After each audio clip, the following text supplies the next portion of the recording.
BJP 17, चिराग 5, Bihar NDA में seat sharing तय, JDU के हिस्से क्या आया? देखिए पूरी खबर। बिहार एनडीए सहयोगियों के बीच सीट शेयरिंग का फार्मूला लगभग तय हो गया है। बीजेपी 17 सीटों पर चुनाव लड़ सकती है, वहीं चिराग पासवान गुट को 5 सीटें मिली हैं। जेडीयू 15 या 16 सीटों पर लड़ सकती है। खबरों में आगे बढ़ने से पहले सभी से गुजारिश है, अगर आप चैनल पर नए हैं तो अभी सब्सक्राइब कर लें। बिहार एनडीए सहयोगियों के बीच सीट शेयरिंग का फार्मूला लगभग तय हो गया। सूत्रों के मुताबिक बीजेपी 17 सीटों पर चुनाव लड़ सकती है। जेडीयू के हिस्से में 15 से 16 सीटें आ सकती हैं। वहीं चिराग पासवान को 5 सीटें मिली हैं।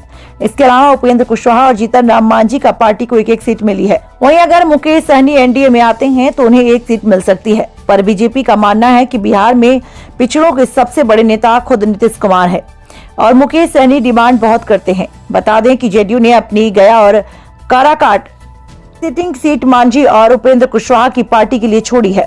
उधर चिराग गुट को जो 5 सीटें दी गई हैं, उनमें हाजीपुर, समस्तीपुर, जमुई, नवादा और वैशाली शामिल है।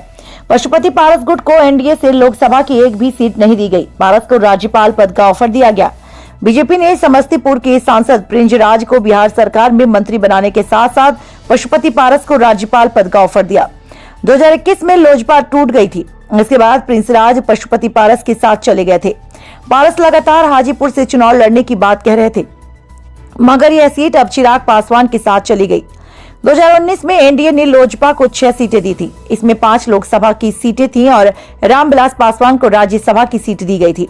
मगर इस चुनाव में एलजेपी 2 गुटों में बढ़ गई। एक का नेतृत्व पशुपति पारस कर रहे थे तो दूसरे का नेतृत्व चिराग पासवान कर रहे हैं। बता दें 2019 के लोकसभा चुनाव में एनडीए ने 40 में से 39 लोकसभा सीटों पर जीत हासिल की थी। इस बार एनडीए ने सभी 40 सीटों पर जीत का लक्ष्य रखा है। इसके लिए बीजेपी ने अपनी पूरी ताकत लगा दी है। बता दें लोकसभा चुनाव के लिए बीजेपी ने अपनी 2 लिस्ट जारी कर चुकी है। पहली लिस्ट में 195 उम्मीदवारों के नाम थे, जबकि दूसरी लिस्ट में 72 उम्मीदवारों के नाम शामिल थे।